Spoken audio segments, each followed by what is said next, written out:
Good. All right, well, appreciate you guys sticking around. It's one of those good problems to have when you have to wait to the end of the draft to make a selection, but needless to say, we're excited to add Felix to this roster, and just want to first give a shout out to the amazing fans that filled the streets downtown. What an awesome sight, what an awesome night for Kansas City. You know, all the feedback I got from all the NFL members downtown working this game, they couldn't be more excited for the turnout tonight, and again, quite an exciting night for us, and excited to add Felix to this roster. And with that, I'll take your questions. What was the conversation like when you first, called him and, he sees one area of draft coming up on his caller ID? Oh, no, he was super excited. And, it's one thing, obviously, just to get drafted in the NFL, but then to have a local kid to get that call on draft night while the draft's being held in Kansas City, needless to say, he was really excited. And, obviously the conversation went really well. Brett, what jumps out to you as a prospect looking at him over the last 2 years? Yeah, well, we had a chance to see him obviously for playing right down the road there in Manhattan. But one of the younger guys in the draft too. I think he's just turned 21, and he's done nothing but grow and develop. Throughout the last couple of years, and we're excited for Steve and for Joe Cullen to get their hands on him now and continue that growth and trajectory uphill. But again, anytime you can add a premium position, one of the youngest players in the draft, and have that to work with for a long time is something we're excited about. You guys rotate your linemen a lot. Just how confident are you that by maybe day one you could get into that regular rotation? Yeah, no, I feel real good, especially about not just the prospect, but the coaching staff we have. I mean, those guys, great teachers, great coaches, and we had an opportunity to spend a lot of time with Felix. Again, being so close. So again, Joe's excited, Steve's excited, and I think he'll come right in here. And having him next to George now for the next handful of years is something that those guys will quickly develop a bond. And that'll be a good 1-2 tandem there for the next few years. You mentioned when you guys got on the clock, was he the clear-cut top guy left on your board? Was there a group there that you had to choose? No, he was the top guy. And, we did have some calls. And I think maybe Coach mentioned that.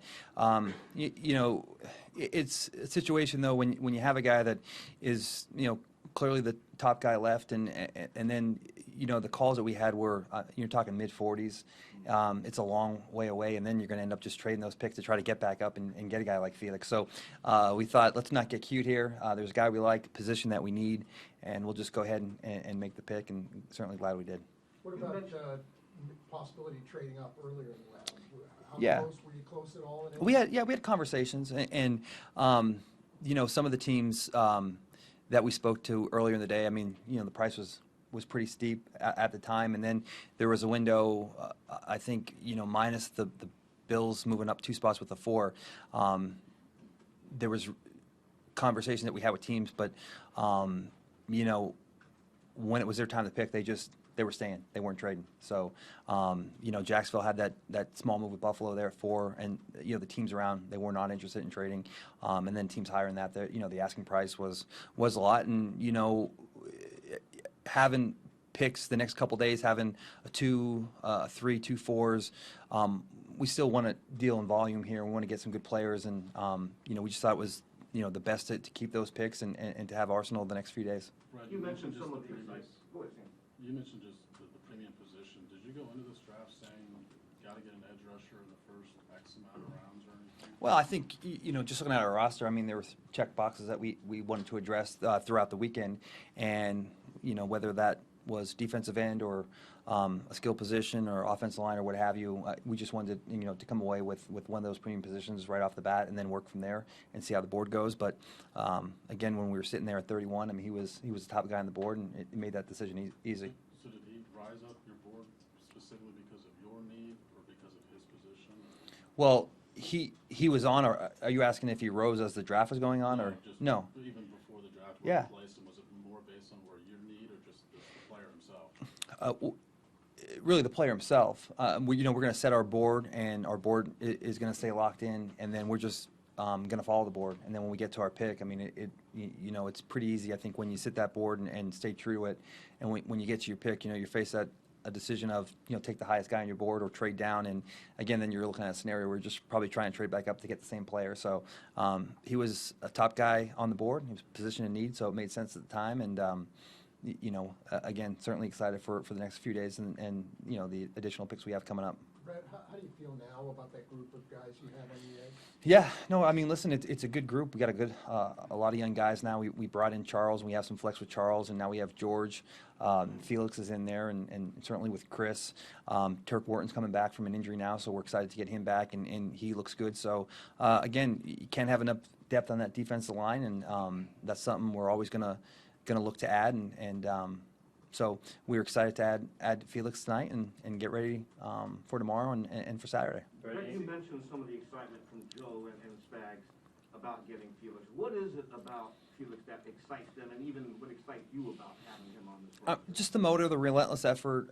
Again, a guy that had a ton of production at Kansas State, and as I mentioned, just turned 21. So a majority of this production was coming in a big time conference at 19 and 20 years old. So I think every year he's been there, you can see the growth and development, and being so young, still think there's a huge window for him to continue to grow and develop. And we're excited that we get him at this stage of his career and being so young.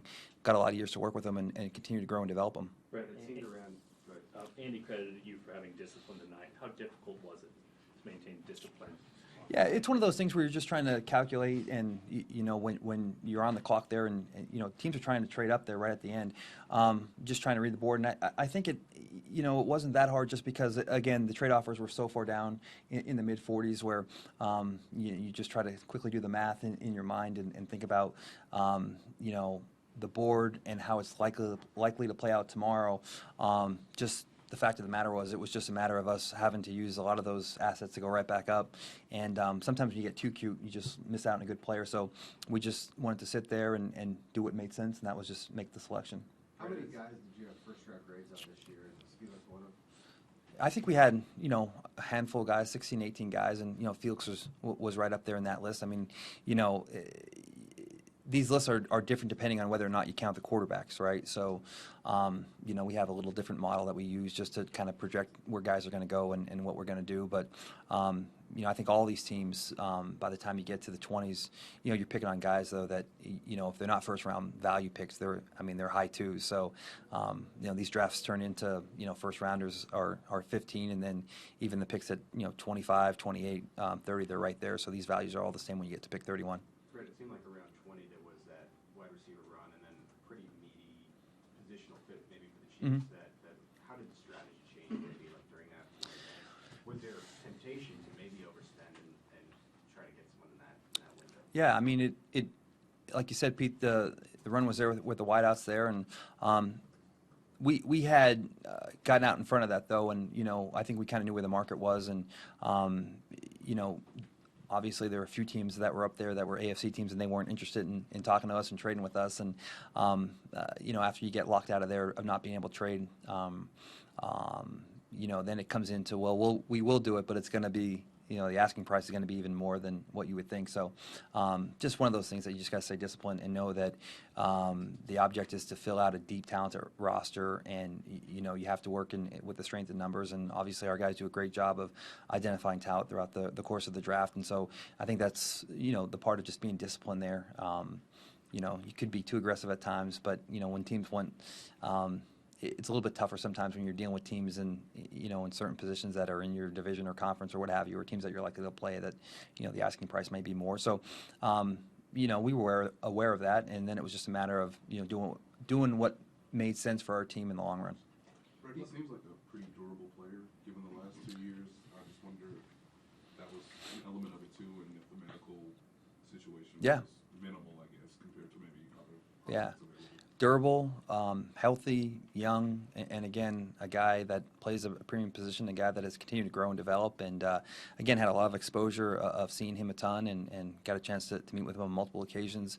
But certainly that played into it. And again, a ton of production for a guy that really did the bulk of that work at 19, 20 years old in those big-time conferences, going against some really good tackles the last couple of years. I mean, a lot of these guys have gotten drafted early and played early, and they've had success in the NFL. So, sky's the limit there, and with our coaching staff, we're excited for him to come in here and continue this upward trajectory. Last one, Herb.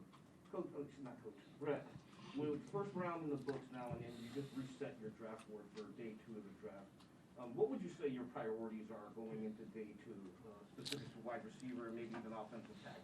Yeah, I think with, maybe, Herb, you can make a case for other than the linebacker. I think, again, I've been down this road a few times, and you may go into a season and thinking that you're good at a position. Then, a couple of years ago, I think our first Super Bowl run in 19, we lost 3 defensive ends, within the matter of 3 or 4 weeks. So you got to plan and prepare for a 20-game season, hopefully. And I think when you have that mindset, these guys that line up and start week 1, they never end up, being the same starting lineup week 17, 18, 19, 20 into the playoffs. So, other than positions, I think that we just have numbers and there's just not enough play time to go around. I think, anything's on the table, whether it be offensive line, more defensive line, cornerbacks, receivers, and that's where I think you just stay true to the board. And when you have a guy that, when, the value fits where you're picking, and, other than you can make case for linebacker, I think anything would be on the table for sure.